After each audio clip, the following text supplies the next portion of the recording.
Bismillahirrahmanirrahim. Assalamualaikum warahmatullahi wabarakatuh. Innal hamdalillah nahmaduhu wa nasta'inuhu wa nastaghfiruh wa na'udzu billahi min syururi anfusina wa sayyiati a'malina. May yahdihillahu fala mudhillalah wa may yudlil fala hadiyalah. Wa asyhadu an la ilaha illallah wahdahu la syarikalah wa asyhadu anna Muhammadan abduhu wa rasuluh. Allahumma shalli ala nabiyyina Muhammad wa ala alihi wa man tabi'ahum bi ihsanin ila yaumiddin. Allahumma inna nas'aluka ilman nafi'a wa rizqan thayyiban wa amalan mutaqabbala.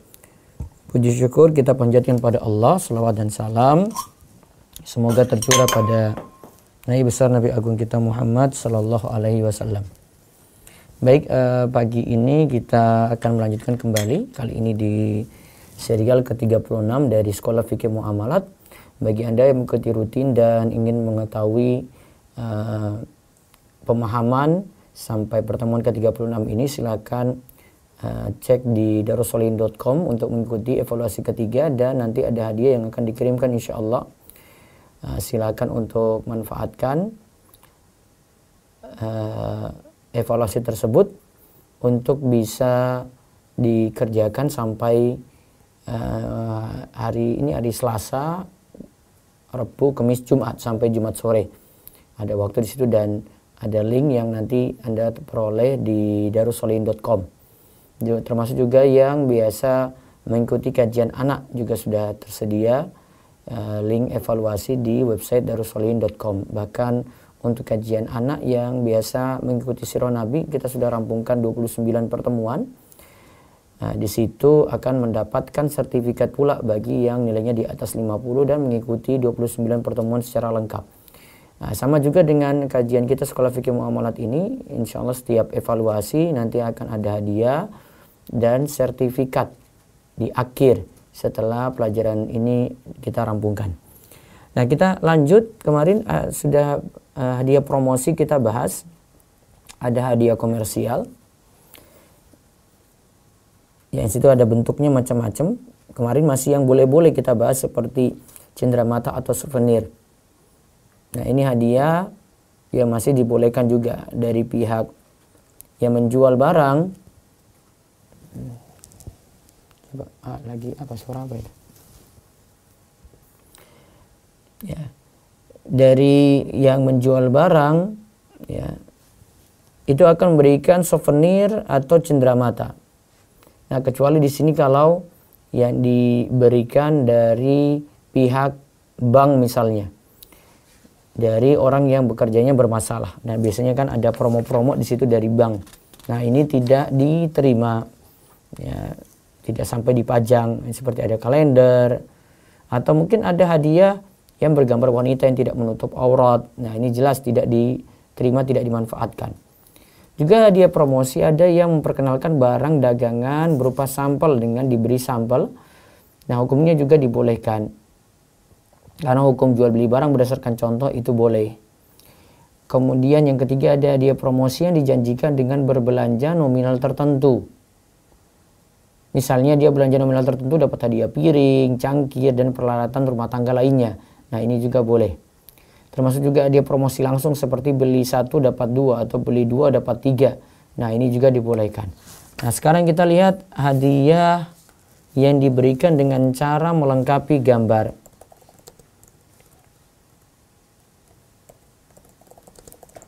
Dia yang diberikan dengan cara melengkapi gambar,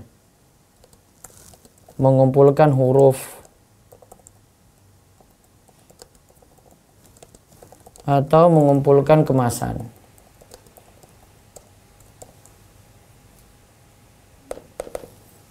Ya, kita lihat bentuk yang lainnya lagi di sini. Ayo, monggo. Terkadang hadiah diberikan dengan cara perusahaan produsen barang memotong gambar mobil menjadi beberapa bagian. Setiap bagian diletakkan ke dalam kemasan barang. Pembeli yang berhasil mengumpulkan seluruh potongan gambar hingga lengkap membentuk gambar mobil berhak mendapat mobil dari perusahaan. Juga terkadang dengan meletakkan huruf-huruf tertentu pada setiap kemasan barang, dan pelanggan diminta untuk mengumpulkan huruf-huruf sehingga membentuk kalimat tertentu. Juga terkadang dengan mengumpulkan bungkus kemasan barang yang dijual dalam jumlah tertentu. Nah, lihat ya. Ini dengan mengumpulkan sesuatu. Misal dengan mengumpulkan bungkus kopi. Misalnya ada tulisan nanti di dalam bungkusan ini ada tulisan tertentu nanti dirangkai. Nah, nama produknya ABCDE. Ya, maka nanti disuruh kumpulkan huruf-huruf ABCDE, kemudian sudah utuh susunannya seperti ini. Nah, dikirimkan kepada pihak yang menawarkan barang, maka akan mendapatkan hadiah. Juga bisa berupa gambar. Jadi ada gambar potongan-potongan, misalnya gambar kalau anak-anak misalnya gambar mobil. Oh, ini bagian depan mobil, oh ini bagian tengahnya, oh ini bagian belakangnya. Nah, disatukan. Misalnya ada 4 bagian. Disatukan. Kalau sudah gambar utuh, nah berhak mendapatkan hadiah. Nah, terus hukum beli barang ini? Hukum membeli barang ini dengan tujuan selain mendapat barang, juga mendapat kesempatan untuk mendapatkan hadiah mobil adalah haram. Nah, hukum membeli barang ini dengan tujuan selain mendapatkan barang, juga mendapatkan kesempatan untuk mendapatkan hadiah mobil adalah haram. Nah, lihat ya. Jadi, Ustaz Irwandi langsung menyimpulkan hukum membeli barang ini. Lihat, barangnya dibeli dengan tujuan mendapatkan barang, juga mendapatkan kesempatan untuk mendapatkan hadiah. Jadi dia kejar hadiah sebenarnya. Jadi dia beli barang, ingat ya. Dia beli barang, kemudian dia juga ingin dapat hadiah. Nah, ini adalah haram. Jadi barang dengan hadiah ini sekaligus ya. Jadi ini ada barang A. Karena syarat membeli barang A misalnya suruh kumpulkan bungkus,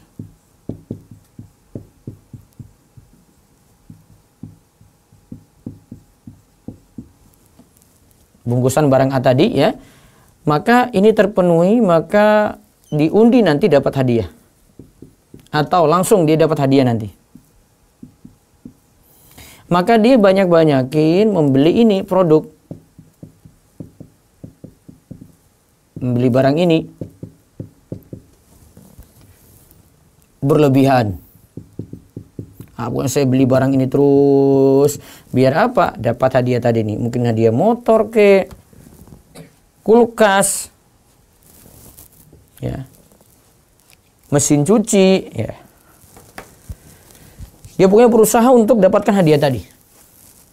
Dengan memperbanyak beli produk. Nah, coba lihat kita dalilnya. Berdasarkan dalil-dalil berikut ini. 1. Pemberian hadiah dengan cara seperti ini termasuk qimar dan gharar. Karena pembeli barang atau pengguna jasa mengeluarkan uang untuk membeli barang dan potongan gambar. Pada waktu pembelian, dia tidak dapat memastikan apakah akan mendapatkan potongan gambar yang dicarinya atau tidak. Jika mendapatkan potongan gambar, ia beruntung, dan jika tidak mendapatkannya, jelas ia rugi. Spekulasi jenis ini termasuk gharar dan qimar yang disepakati oleh para ulama haram hukumnya. Baik. Ini spekulasi. Kan dia incar ini ada bungkusan ya. Terus dalam bungkus itu nanti ada sesuatu. Dia kumpulkan bungkus ini. Akhirnya dia belinya itu boros. Atau tadi ada potongan gambar ya. Potongan gambar ini kan diincar terus nih. Diincar untuk dapat hadiah ini.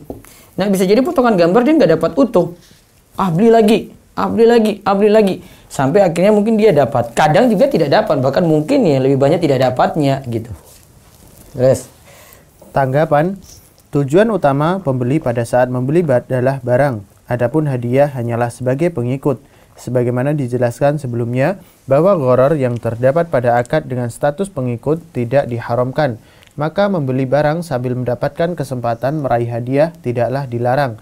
Dan juga tidak ada untung rugi dalam hal ini. Karena jika pembeli tidak mendapat potongan gambar, ia telah mendapatkan barang dengan harga normal tanpa dirugikan. Dan jika mendapatkan potongan gambar, ia telah beruntung dengan mendapatkan barang ditambah keuntungan mendapat hadiah. Nah, lihat ya, itu tanggapannya, artinya ada yang nanggapi. Kemudian ada lagi jawaban atas tanggapan. Tidak benar tujuan untuk mendapatkan potongan hanya sekedar pengikut. Terlebih lagi jika hadiah yang diinginkan bernilai mahal seperti mobil. Tentu keinginan untuk mendapatkan potongan gambar tidak kalah dengan keinginan untuk mendapatkan barang. Kemudian kegagalannya memperoleh potongan gambar dianggap rugi sekalipun tetap mendapatkan barang karena telah hilang kesempatan meraih hadiah yang diinginkan. Ya, lihat ya, tujuan mendapatkan potongan gambar itu bukan sekadar pengikut.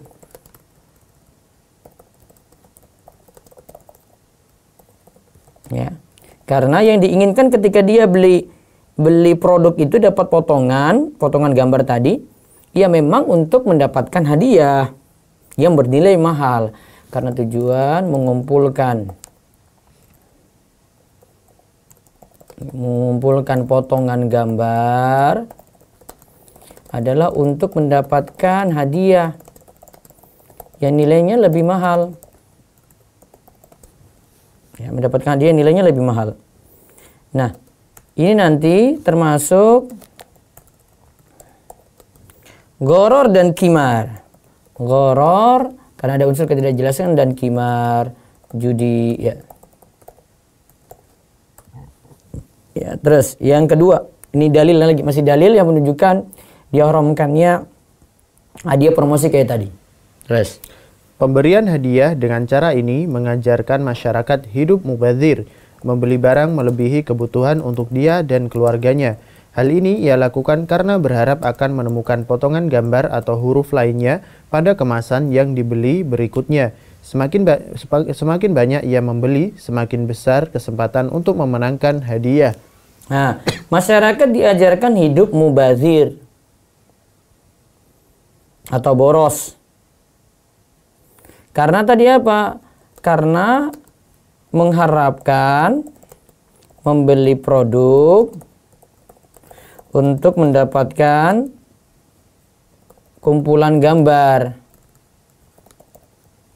Ya. Pada kemasan misalnya.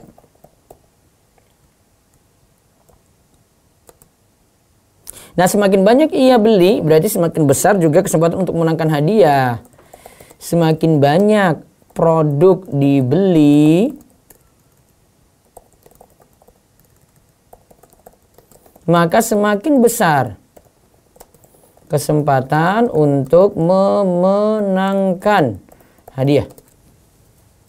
Terus, dan Allah telah melarang gaya hidup mubazir. Ya, mubazir dari kata tabzir. Tabzir itu sebenarnya memanfaatkan harta untuk tujuan haram. Ada lagi istilah israf. Israf itu memanfaatkan harta secara berlebihan. Kalau mubazir itu tujuan haram. Ya. Ini termasuk perbuatan tabzir dan juga israf sebenarnya. Sebagaimana Allah firmankan, wala tusrifu innahu la yuhibbul musrifin. Baca. Dan janganlah kamu berlebih-lebihan, sesungguhnya Allah tidak menyukai orang yang berlebih-lebihan. Nah, ada istilah israf di situ. Al-An'am ayat 141 itu istilah israf.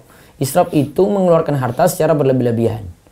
Terus Allah juga katakan wala tubazzir tabzira innal mubadzirina kanu ikhwana syayatin wa kana syaitanu li rabbih kafura. Dan janganlah kamu menghambur-hamburkan hartamu secara boros. Sesungguhnya pemboros-pemboros itu adalah saudara-saudara syaitan, dan syaitan itu adalah sangat ingkar kepada Tuhannya.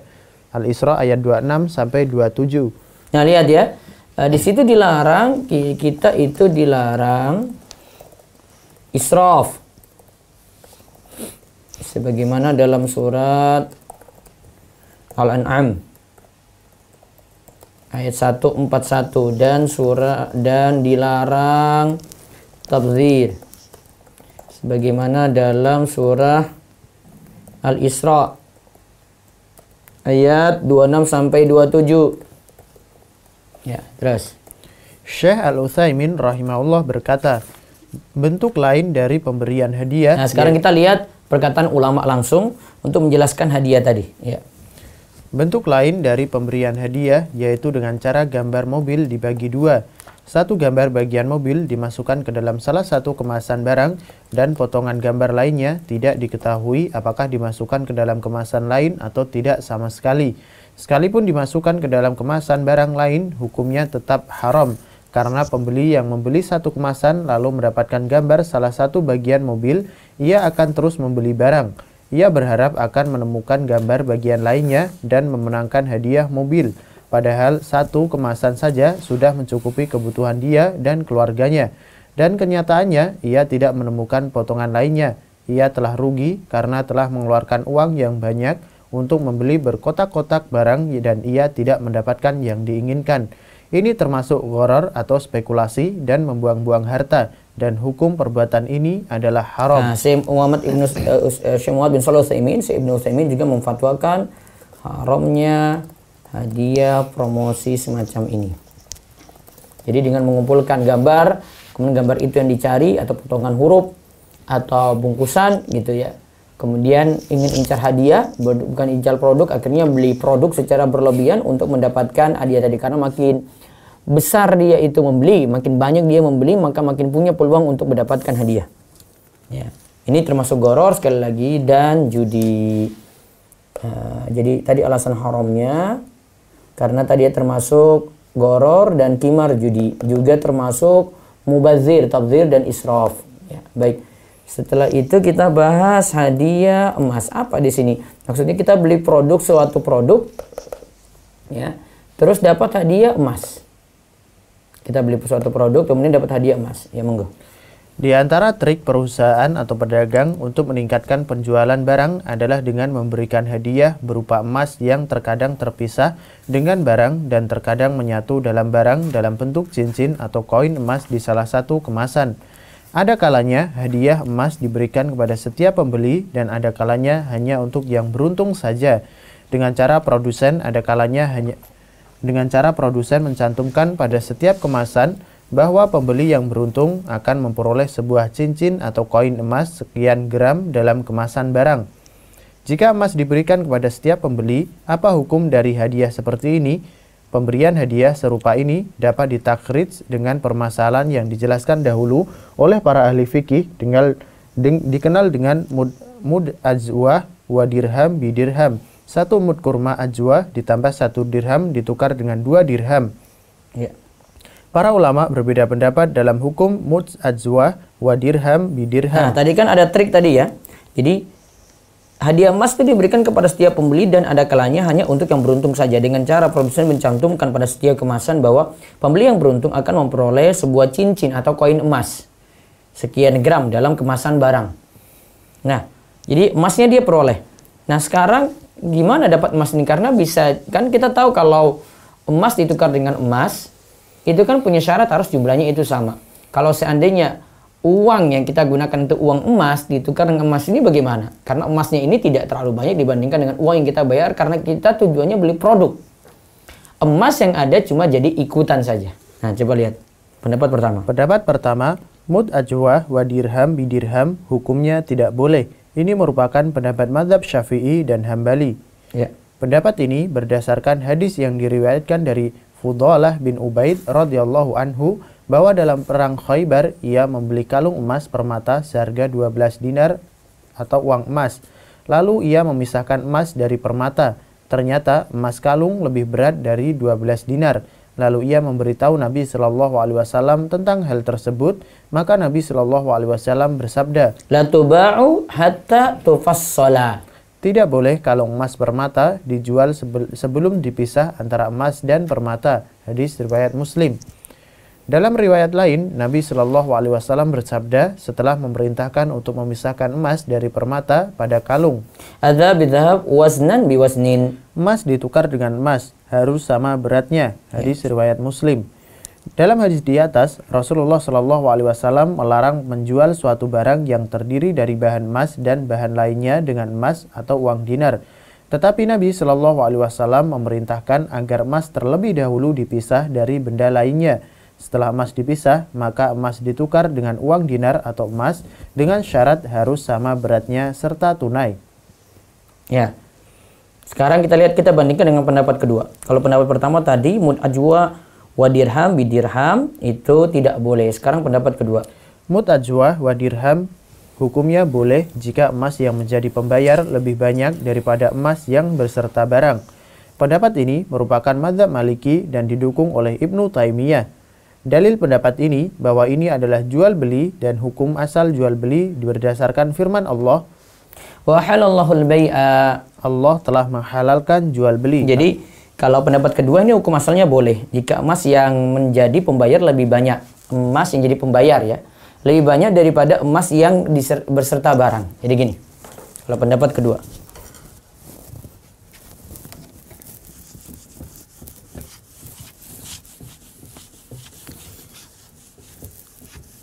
Jadi misalnya kita beli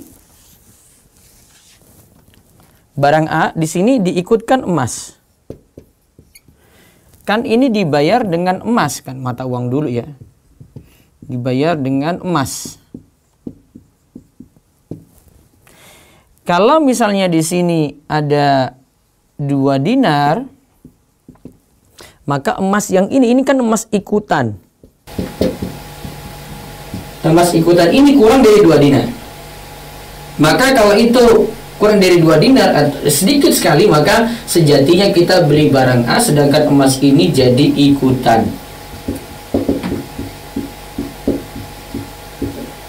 Maka tadi yang namanya jual beli mud ajwa, 1 ajwa, 1 mud kurma ajwa, ditambah 1 dirham ditukar dengan 2 dirham. 1 dirham ditukar dengan 2 dirham. Kan tadi ini ada mud, 1 mud ajwa.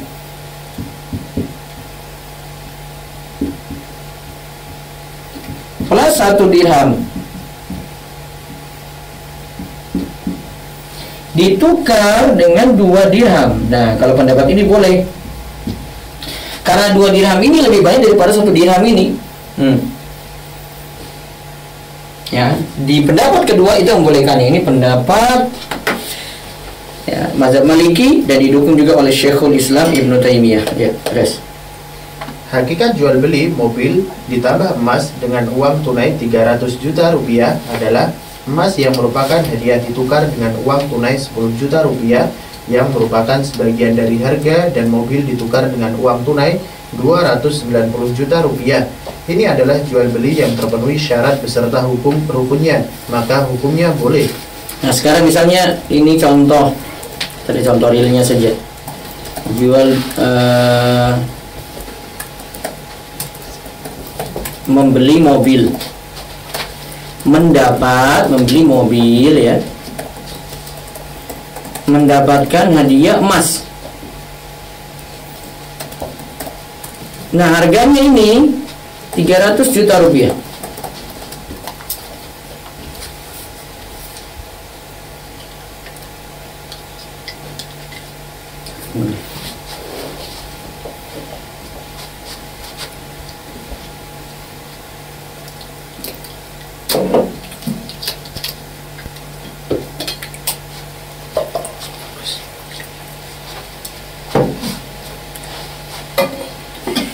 Jadi beli mobil harganya 300 juta rupiah. Terus ada emas ya, 300 juta rupiah. Sebentar. Jadi membeli mobil berhadiah emas. Emasnya itu senilai 10 juta. Senilai 10 juta rupiah. Nah, harganya 300 juta rupiah. Nah, sejatinya uang yang 290 juta, nah itu kan itu 290 juta rupiah untuk beli mobil.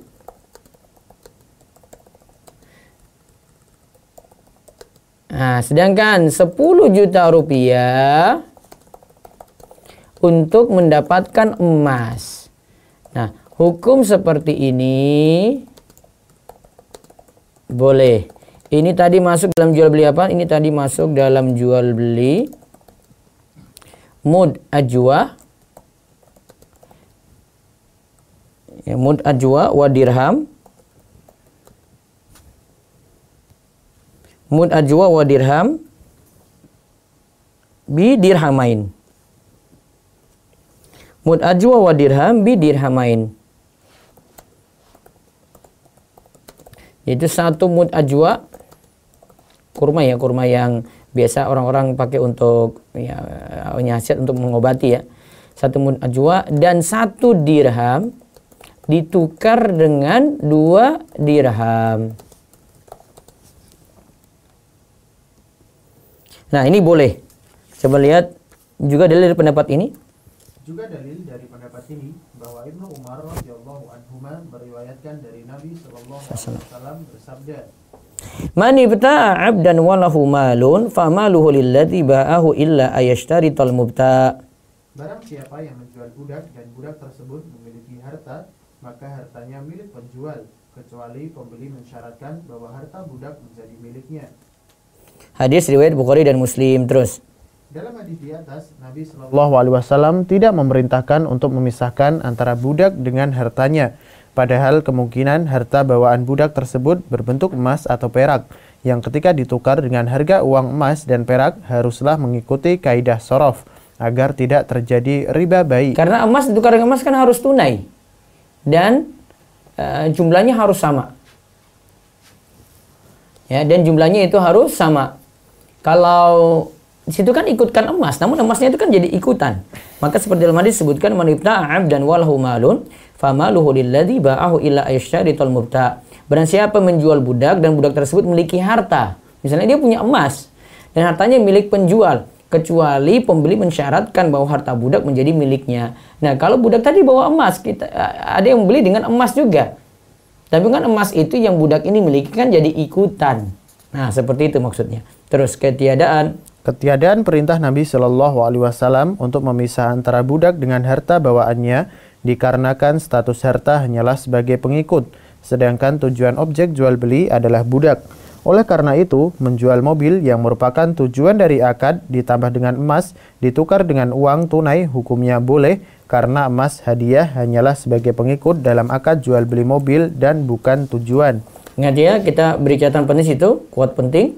Emas hadiah hanyalah sebagai pengikut, bukan tujuan. Ya, terus wallahu alam.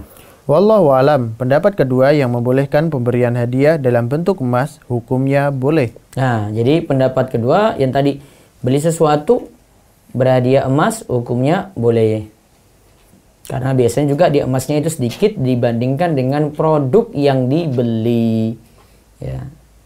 Terus sekarang hadiah emas atau uang tunai pada sebagian barang. Ya, baca.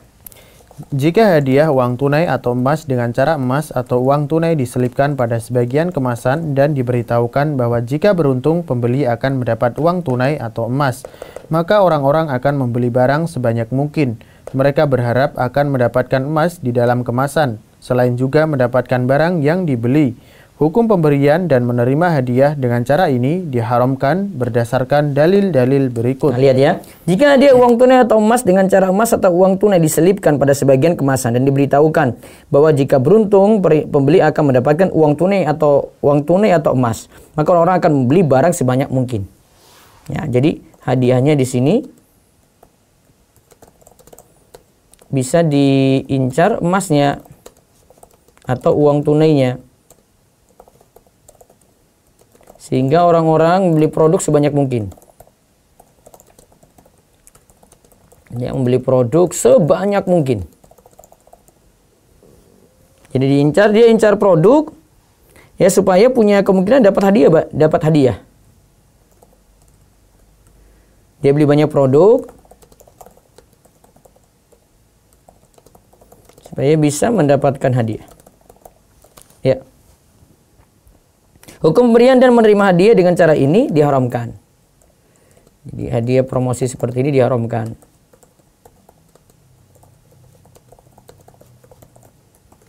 Ya. Alasannya ya. Satu, hal ini termasuk qimar dan gharar, karena pembeli saat membeli kemasan barang selain bertujuan mendapatkan barang juga bertujuan mendapatkan emas. Satu, ada unsur qimar dan gharar. Dan pada saat transaksi pembelian dilakukan, ia tidak tahu apakah emas yang diinginkannya ada pada kemasan yang dibeli atau tidak. Ini dinamakan bai' gharar, barang tidak jelas keberadaannya. Jika ternyata tidak ada emas di dalam kemasan, ia rugi, dan jika ada, ia beruntung. Spekulasi ini dinamakan qimar atau judi. Qimar dan gharar hukumnya haram. Ya kan tadi untung-untungan ya, hadiah di sini diincar emasnya atau uang tunainya kan tadi. Beli produk sebanyak mungkin gitu. Ternyata sudah beli produk sebanyak mungkin belum tentu dapat hadiah tadi. Nah, maka ada unsur qimar dan goror, ya qimar ini judinya dan goror. Ya. Pembeli tadi bisa rugi besar, bisa beruntung besar. Terus, kedua, hadiah dengan cara ini juga mengajarkan masyarakat hidup boros. Mereka akan membeli barang melebihi kebutuhan dengan tujuan mendapatkan emas yang ada pada kemasan. Nah, hadiah dengan cara ini mengajarkan masyarakat hidup boros. Karena mereka akan beli barang berlebihan. Ya, karena akan membeli barang secara berlebihan untuk mengincar hadiah. Baik, sekarang sudah selesai tentang hadiah-hadiah promo tadi. Saya singgung satu pembahasan lagi. Namun pembahasannya akan kita kaji insya Allah besok pagi, yaitu hadiah perlombaan. Ya, kita bahas mukaddimahnya dulu, silakan. Sudah menjadi tabiat manusia bahwa ia akan lebih bersemangat dan sungguh-sungguh untuk melakukan sesuatu bila mendapat tantangan dan meraih kemenangan, mengalahkan para pesaingnya dalam melakukan sesuatu. Oleh karena itu, merupakan metode Al-Quran memperlombakan hal-hal yang dapat mendekatkan diri kepada Allah. Ya. Allah berfirman, "Fastabiqul khairat." Maka berlomba-lombalah dalam berbuat kebaikan. Al-Baqarah 148. Terus. Setelah Allah menjelaskan kenikmatan yang diperoleh oleh orang-orang yang masuk surga, Allah berfirman, "Wa fi dzalika falyatanafasil mutanafisun." Dan untuk yang demikian itu, hendaknya orang berlomba-lomba. Al-Mutaffifin ayat 26. Hal ini juga merupakan metode Rasulullah SAW untuk menyemangati para sahabatnya. Dalam perang pertama antara kebenaran melawan kebatilan, yaitu perang Badar, Nabi Shallallahu Alaihi Wasallam membagi pasukan menjadi dua bagian. Satu pasukan kaum muhajirin dipimpin oleh Ali bin Abi Thalib dan satu pasukan Ansor dipimpin oleh Sa'ad bin Mu'adz radhiyallahu anhuma. Dalam perang pertama ini tadi adalah dalil kita diperintahkan untuk berlomba dalam kebaikan ya. Dan hal ini juga merupakan metode Rasulullah SAW untuk menyemangati para sahabat. Jadi dalam perang Badar, perang pertama antara kebenaran melawan kebatilan, walaupun sebelum perang Badar itu ada perang Abha ya. Namun yang perang besarnya gitu yang pertama. Nah, Nabi SAW itu membagi pasukan menjadi dua bagian. Satu pasukan kaum muhajirin dipimpin oleh Ali bin Abi Thalib, satu pasukan Ansor dipimpin oleh Sa'ad bin Mu'adz. Ingat ya, di situ sudah ada muhajirin Ansor karena Nabi SAW sudah berhijrah. Peperangan di masa Rasul terjadi pada tahun 2 Hijriah. Nah, itu ketika muhajirin ya sudah berhijrah ke Madinah. Jadi bertemu dengan kaum Ansor. Jadi dari kaum muhajirin ada Ali bin Abi Thalib dan dari kaum Ansor ada Sa'ad bin Mu'adz. Terus. Di antara hikmah pembagian pasukan ini berdasarkan kelompok keislaman mereka adalah agar setiap kelompok berlomba menumpas pasukan kebatilan. Siapa di antara kelompok tersebut yang keluar sebagai pemenang? Ya, terus.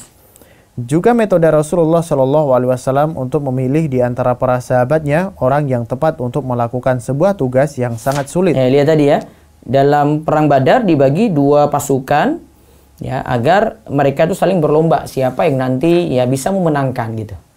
Nah, itu memang kesengajaan dari Nabi SAW melakukan seperti itu. Terus dalam perang Khandaq.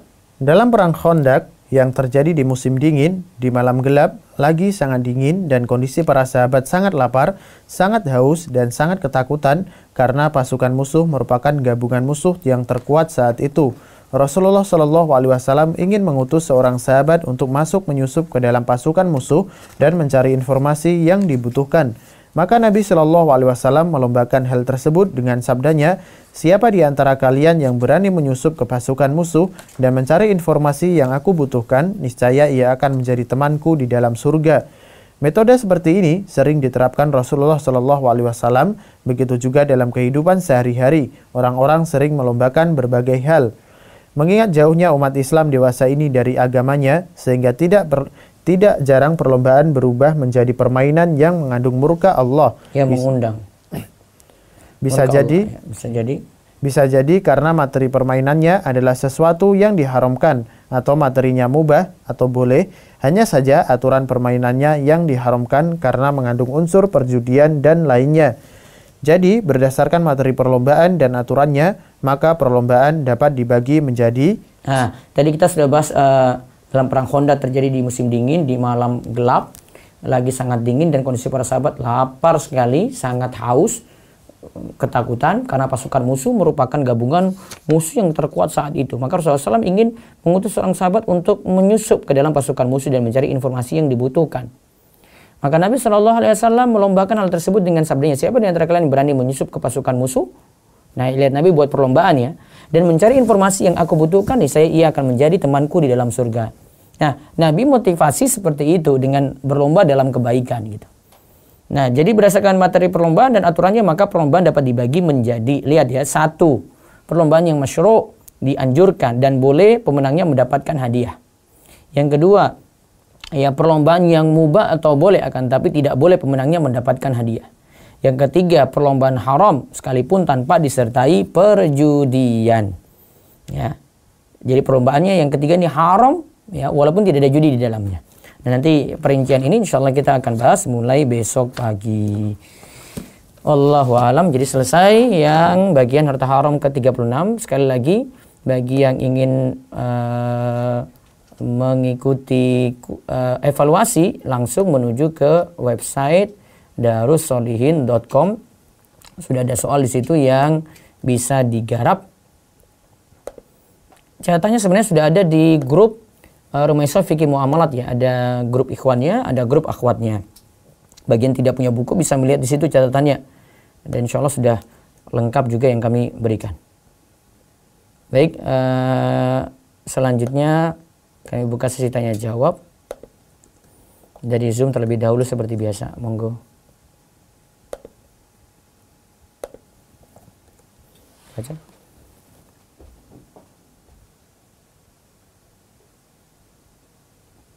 Di situ ada Bapak Sigit, silakan buka mic-nya.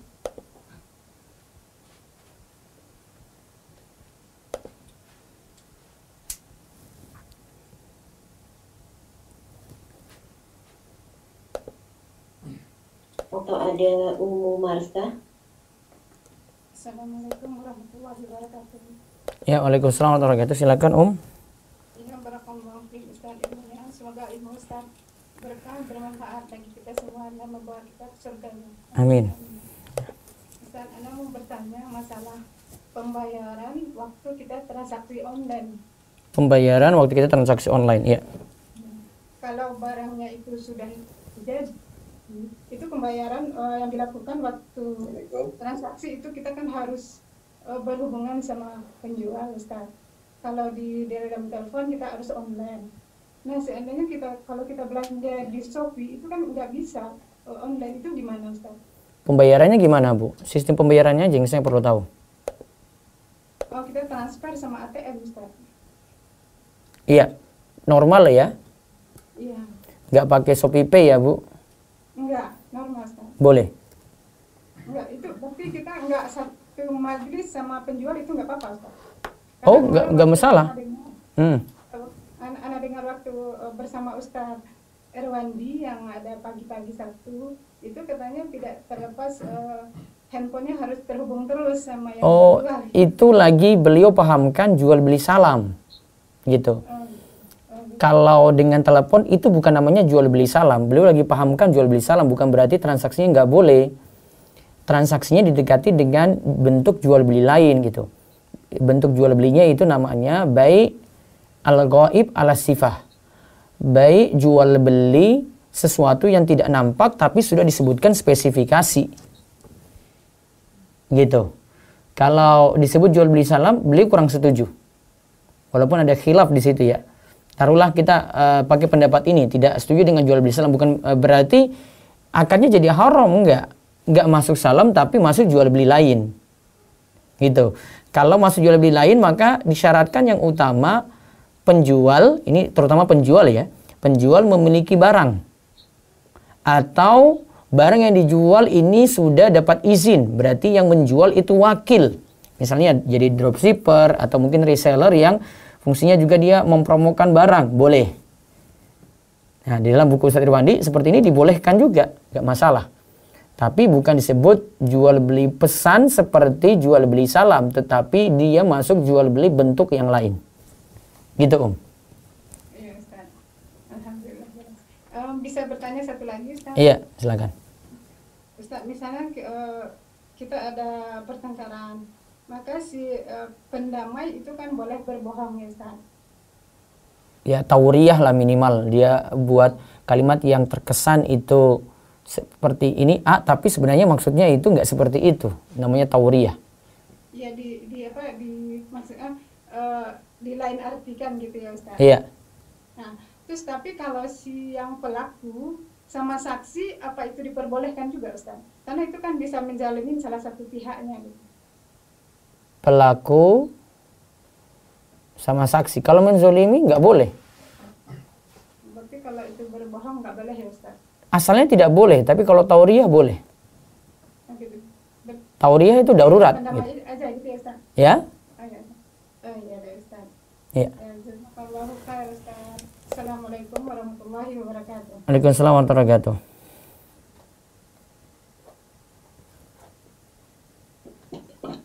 Ustaz, lanjut ke pertanyaan selanjutnya, ada Umu Adam. Ya. Ya, syukur. Assalamualaikum warahmatullahi wabarakatuh, Ustaz. Barakatuh. Waalaikumsalam warahmatullahi wabarakatuh. Silakan. Ustaz, Ana mau minta ini, Ustaz, minta masukan dari Ustaz. Ini Ustaz, ada keluarga yang memiliki yang pihak pertama itu pemilik lahan, yang kedua itu yang menjalankan usaha, Ustaz. Kalau pembagiannya itu 40-60 itu sesuai dengan akad muradabat itu gimana Ustaz? Kalau terjadi kerugian Ustaz. Kerugian dalam arti begini Ustaz, kalau terjadi mesfeyur keadaan alam gitu loh Ustaz. Pihak pertama pemilik lahan, pihak kedua yang garap ya. Iya, Nji. Ya, terus pembagian gimana Bu? Bagi hasilnya? Bagi hasilnya itu yang mau kita bicarakan itu 40-60 Ustaz. 40 itu pemilik lahan, 60-nya itu yang menjalankan usaha Ustaz. Iya, terus itu bagi untungnya. Ji, kalau bagi ruginya itu gimana Ustaz? Bagi rugi ya, tadi yang pihak pertama punya lahan kan? Iya, bagi lahan. Tapi kan dia suruh yang pihak kedua untuk garap. Iya Ustaz, mungkin lahan. Iya, jalan. Bibitnya dari siapa? Ini Ustaz, lahan, maksudnya lahan ini Ustaz, lahan semacam konsensi ini Ustaz, batu bara gitu loh. Oh. Nah, karena coba pakai lahan, terus nanti ada bagi hasil. Iya Ustaz. Terus nanti batu baranya itu dijual, kemudian dapat bagi hasil 40-60. Ruginya ini kira-kira bagaimana kalau bentuk ruginya ini? Nah, kalau di sini kan Ustaz, kalau yang pemilik lahan ini kan Ustaz semuanya kan dia yang ngurus dari pembayaran izin-izinnya, semuanya itu dia yang punya yang bayar semua. Yang itu yang pihak kedua ini yang menjalankan usaha ini, di sini mereka hanya semacam mengeluarkan biaya untuk operasional, umpamanya menyewa alat-alat berat, terus itu bahan-bahan ini Ustaz, bahan-bahan bakarnya gitu loh Ustaz. Bahan-bahan bakarnya, iya operasionalnya, ya betul. Terus? Iya, operasional. Nah itu kalau saya pengalaman yang kalau saya belajar itu Ustaz, ya kan otomatis kan keuntungan itu dibagi setelah semua biaya operasional yang terkuras, yang sudah keluar, jadi sisa untungnya itu Ustaz ya. Iya. Tapi kalau usaha ini ruginya di mana Bu? Ruginya? Bangkrutnya di mana?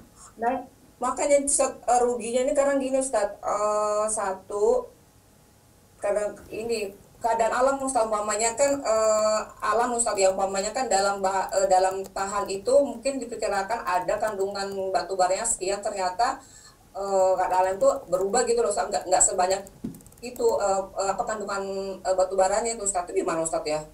Kan kita nggak bisa memprediksi ya, dia tidak bisa memprediksikan ada batu bara seberapa di situ ya. Iya.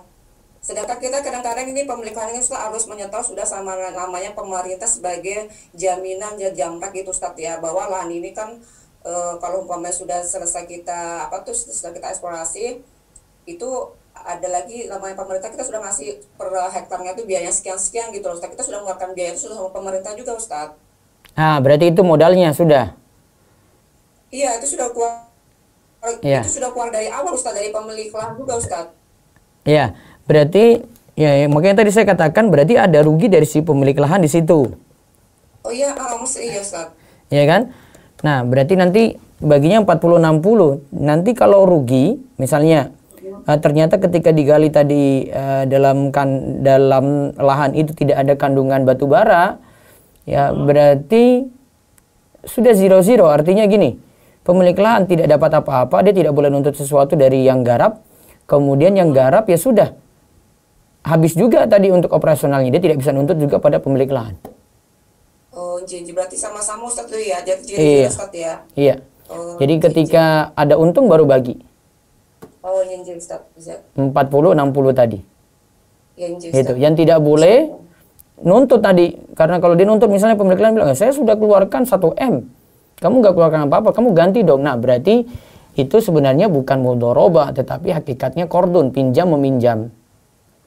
Jadi yang pemilik lahan dia pinjamkan, dia nggak mau rugi, intinya kayak gitu. Kalau nggak mau rugi, ya jadinya akadnya berubah jadi qardun. Qardun itu peminjaman dan uang harus dijamin balik. Jadi Ustaz. Nah itu nggak boleh, kalau dalam mudharabah nggak boleh. Dan itu otomatis berubah, Bu. Walaupun dia bilang, enggak, saya mudharabah. Enggak, hakikatnya kita lihat transaksinya. Kok kamu nuntut modalnya balik gitu. Nah, kalau dia nuntut, ya berarti sebenarnya pinjamkan. Kalau itu bagi hasil, maka uang tidak dijamin balik. Ingat ya, bagi hasil itu uang tidak dijamin balik. Jadi bisa impas tadi. Makanya saya bilang, pemilik lahan tadi bisa, sudah, dia tidak bisa nuntut yang dia sudah keluarkan. Yang garap juga ada biaya operasional kan tidak bisa tuntut yang dia keluarkan. Gitu. Oh, jadi Ustaz. Alhamdulillah Ustaz. Syukur Ustaz ya. Iya. Assalamualaikum warahmatullahi wabarakatuh. Waalaikumsalam warahmatullahi wabarakatuh. Baik, selanjutnya ada dari chat, monggo.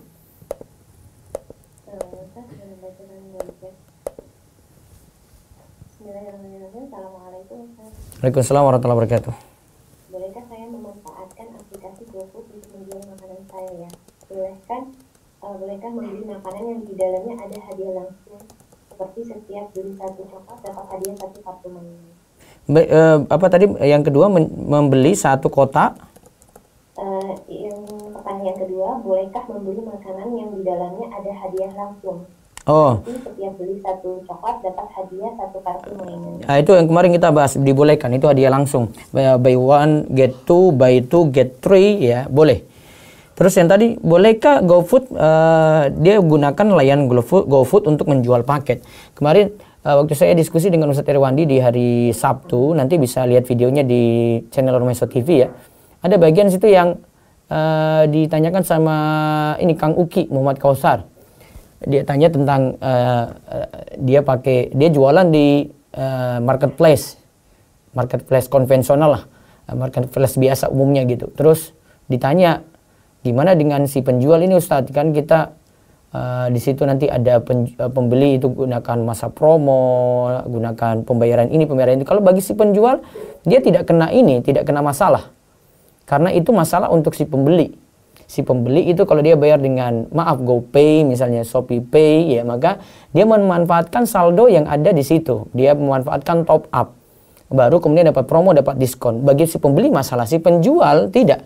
Karena dia tidak dapat untung apa-apa sebenarnya. Bahkan yang dapat untung sebenarnya sejatinya itu marketplace di situ. Jadi tidak ada masalah untuk memanfaatkan jual sesuatu di GoFood, atau dia jual paket makanannya, atau misalnya jual di marketplace, tidak masalah. Tapi kalau ada yang bisa selamat dari hal-hal tadi, ya artinya tidak sampai mendukung yang dengan pembayaran kayak gitu, yang ada top up kemudian kita dapat manfaat, dapat korting, dapat promo gitu ya, maka itu lebih baik. Wallahu a'lam. Baik, satu lagi dari chat.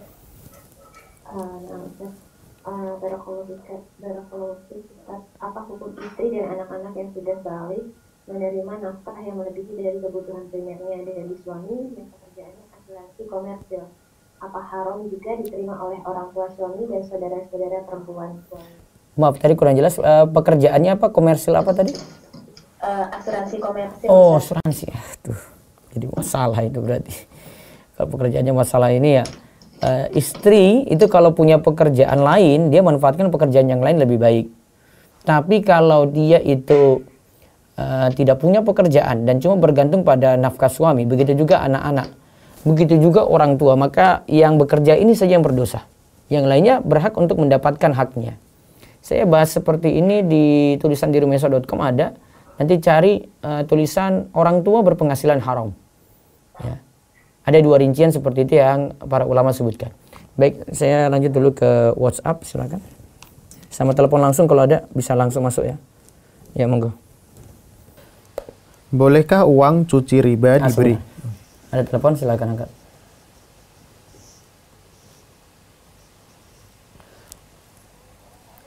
Ya, waalaikumsalam warahmatullahi wabarakatuh, silakan.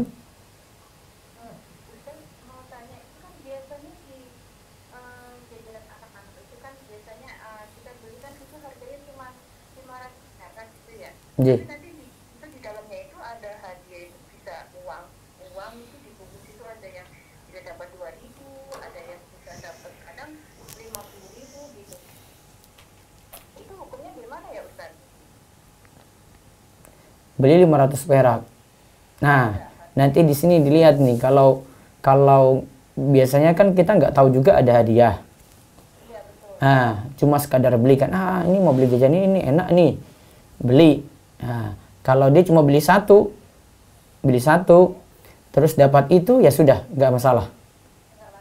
Ya, tapi kalau dia beli, ini kok belum dapat ya, katanya ada uang hadiah uang 5.000 gitu, sedangkan baru beli 1 bungkus 500, dia beli lagi, dia beli 10. Nah, itu baru bermasalah.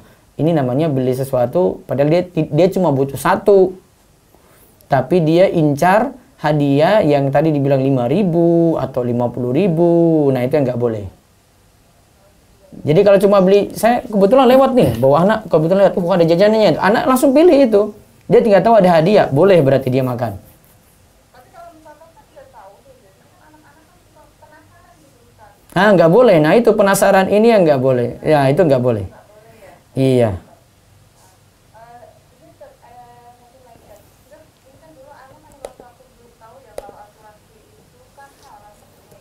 Ji.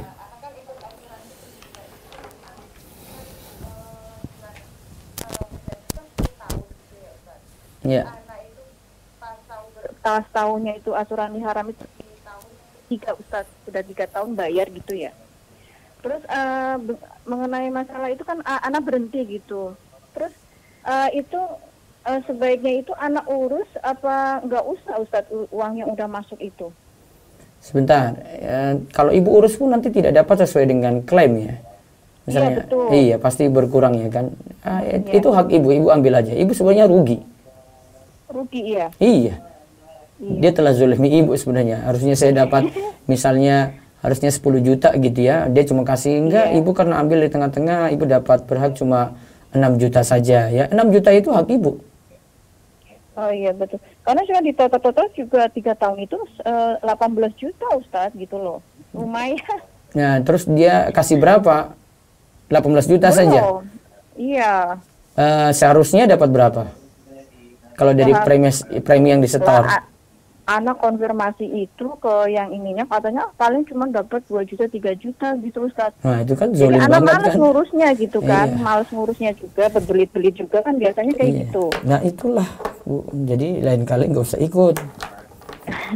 Dizolimi, sudah kita dizolimi, hak kita nggak bisa diambil. Kalau ambil tengah-tengah kayak gitu tuh, padahal itu hak kita.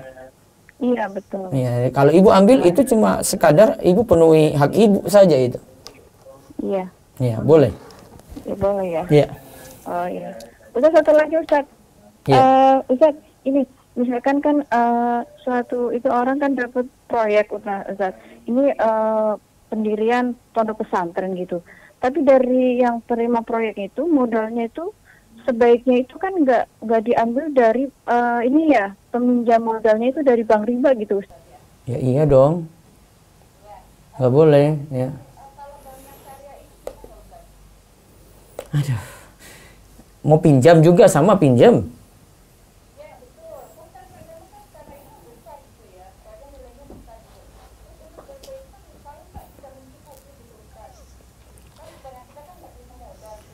Nah, misalnya ibu pinjam 100 juta, kembalinya berapa? Nah, ya nanti lihat aja transaksinya apa gitu. Kalau transaksinya dibuat-buat, sejatinya itu peminjaman, ibu pinjam 100 juta, kembalikan nanti total 130 juta, ya sama saja. Cuma ibu berpindah. Sebenarnya bukan berpindah sih, ibu masuk ke lubang, sudah lepas dari lubang buaya, masuk lagi ke lubang singa gitu. Oh iya. Iya. Gitu ya. Jazakallah khairan, Ustaz. Assalamualaikum. Assalamualaikum. Baik, di WA dulu. Bolehkah uang cuci riba diberikan orang tua untuk membayar hutang?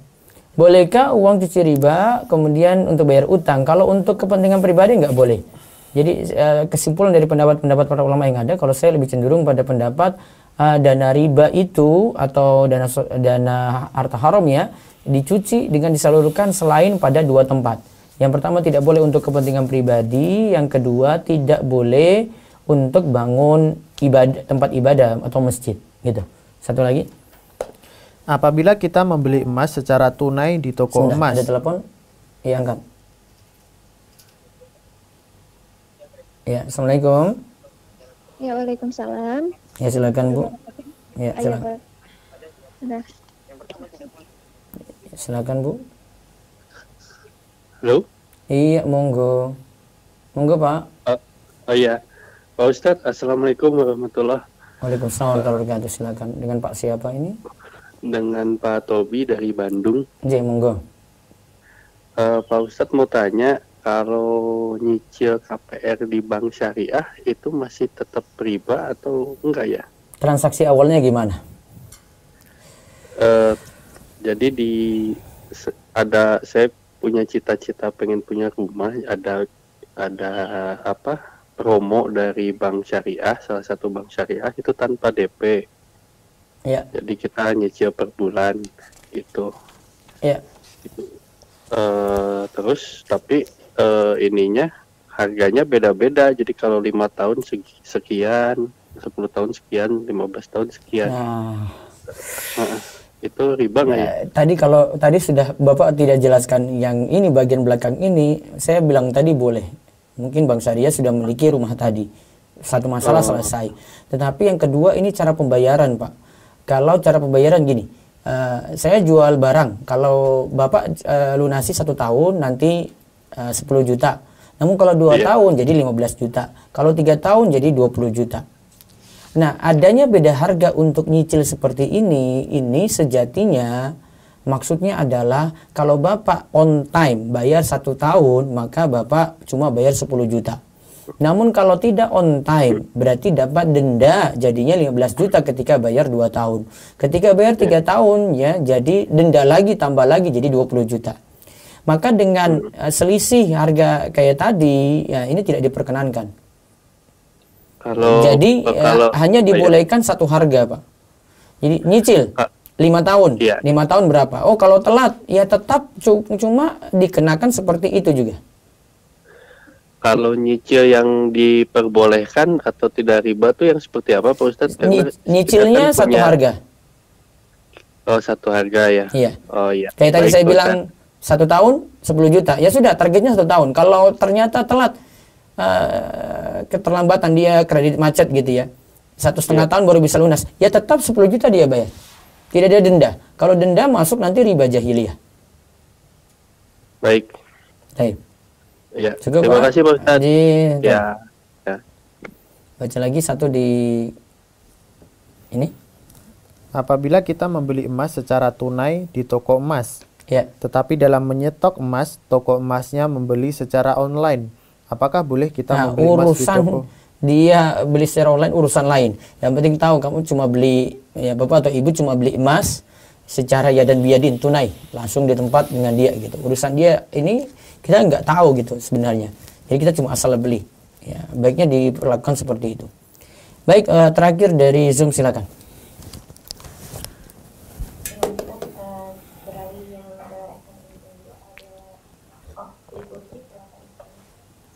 Assalamualaikum warahmatullahi wabarakatuh. Waalaikumsalam warahmatullahi wabarakatuh. Silakan.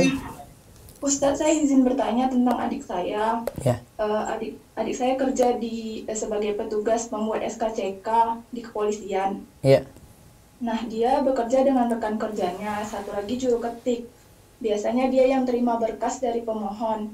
Nah, dia sering cerita kalau pemohon yang dia kenal itu sering bayar uang berlebih gitu di dalam dokumen yang diserahkan, itu boleh nggak diterima Ustaz? Tidak boleh, karena dia sudah dapat kaidahnya Bu, seorang yang sudah dapat gaji dari pekerjaannya dan itu memang pekerjaannya di situ, terus ada pihak lain yang beri sesuatu ke dia lantaran pekerjaan ini, maka pemberian ini hadiah yang tidak boleh.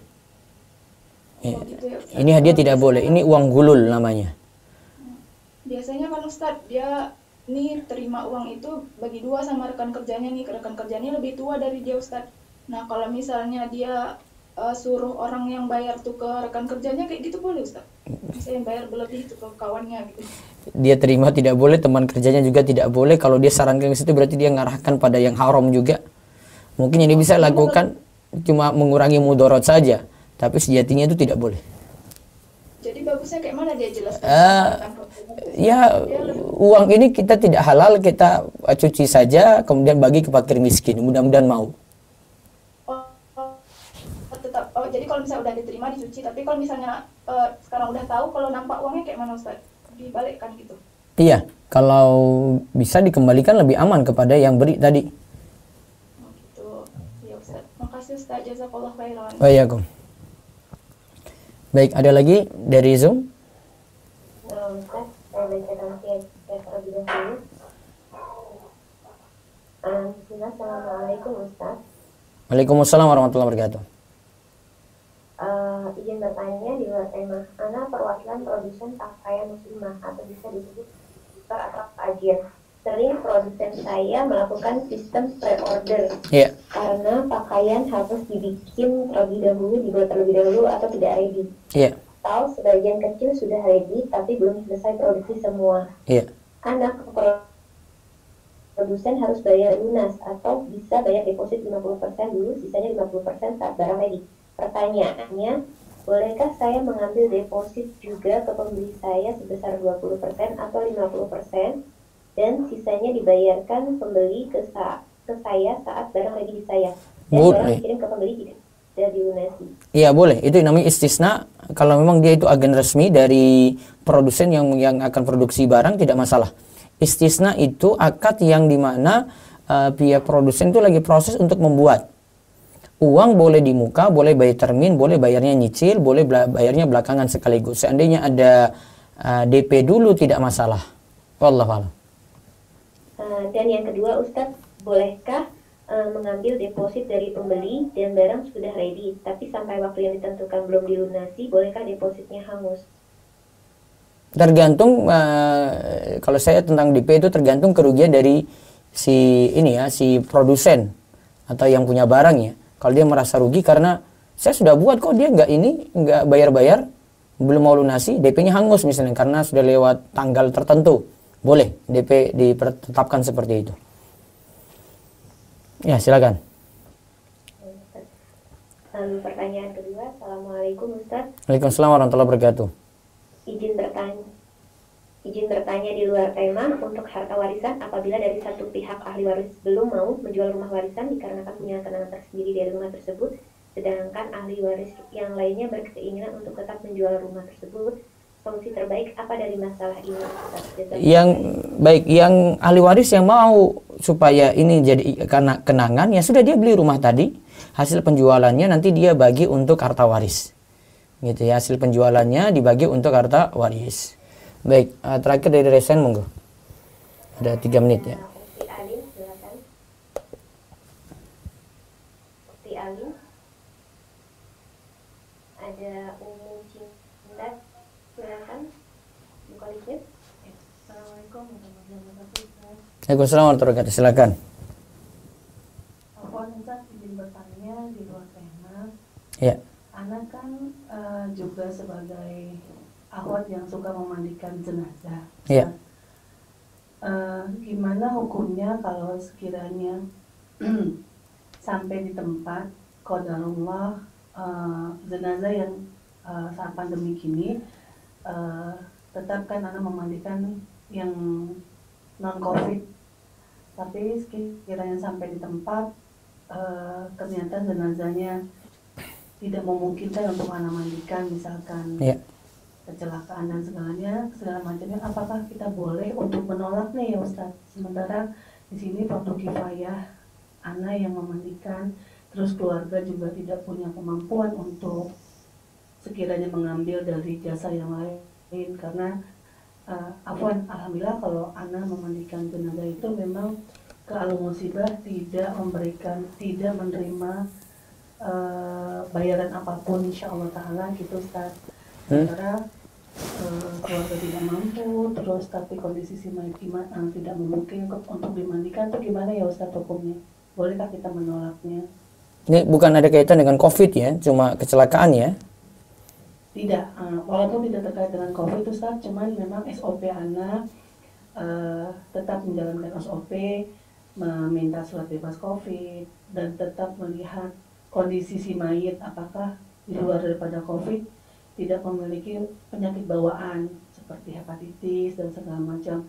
Walaupun juga dari anak pribadi sudah memakai alat kesehatan secara SOP, dan alhamdulillah juga anak kan tergabung dari tim relawan Jabodetabek Ustadz. Jadi alhamdulillah ada pelatihan juga dari Rumah Sakit Persahabatan Jakarta bagaimana SOP-nya dalam kita melaksanakan memandikan jenazah ini. Tapi terkadang sampai di tempat itu ada hal-hal yang terkadang pengen menolak, tapi seperti gimana gitu loh Ustaz, takut merasa anaknya sendiri tidak amanah, tapi terkadang kondisinya tidak memungkinkan kalau anak memandikan gitu Ustaz. Gimana ya Ustaz itu hukumnya Ustaz? Boleh menolak Bu, nggak masalah. Oh gitu ya. Pihak rumah sakit apa tidak memandikan gitu kalau kayak begini. Jadi mungkin dibawa ke rumah sakit terus rumah sakit yang ngurus itu apa nggak mungkin? Mungkin Ustaz, tapi pihak keluarga terkadang banyak yang tidak mampu untuk biaya. Gitu. Nah, berarti mungkin cari biaya untuk dimandikan rumah sakit saja gitu, karena mungkin mereka penanganannya lebih tahu ya kalau ini kecelakaan yang mana yang rawan gitu. Karena harusnya ada penanganan khusus. Ya, jadi kita boleh untuk itu terus. Boleh. Keluarganya nggak ada yang bisa begitu juga, terus biayanya nggak ada, berarti kita bantu cover untuk biaya. Biaya, cover untuk biaya, biar nanti ada penanganan khusus langsung dari ahlinya gitu. Oh, tapi anaknya nggak berdosa kan? Enggak. Gitu. Ya sudah fardu kifayahnya dengan ibu bantu dalam biaya itu sudah fardu kifayahnya gugur. Oh, Masya Allah. Baik Ustaz. Ya, baik. Ustaz, satu lagi besok aja lagi. Iya. Assalamualaikum warahmatullahi wabarakatuh. Waalaikumsalam warahmatullahi wabarakatuh. Ya, ini karena sudah 6:04, saya mohon maaf ya, saya undur diri dulu. Bagi yang tidak sempat saya jawab, nanti malam ada jamnya juga, jam 7:30 sampai 8:30. Nah, biasanya materi sedikit. Oh ya, kalau nggak malam ini sulit masuk pertanyaan karena saya live-nya di luar. Nanti besok malamnya atau besok pagi bisa tanya lagi insya Allah. Masih ada kesempatan Ji. Dia bisa manfaatkan juga grup di Telegram Rumah Islam Fikih Muamalat. Ada ujian juga yang sudah kami tadi sebutkan di awal, evaluasi ketiga, bisa temukan di situ, dan juga materi-materi yang ada untuk kajian ini kami taruh ringkasannya di grup Telegram Rumah Islam Fikih Muamalat. Untuk akhwat ada sendiri, untuk ikhwan ada sendiri, silakan untuk bergabung. Demikian kita cukupkan, kita tutup dengan doa kafaratul majlis. Subhanakallahumma bihamdika asyhadu an la ilaha illa anta astaghfiruka wa atubu ilaik. Assalamualaikum warahmatullahi wabarakatuh.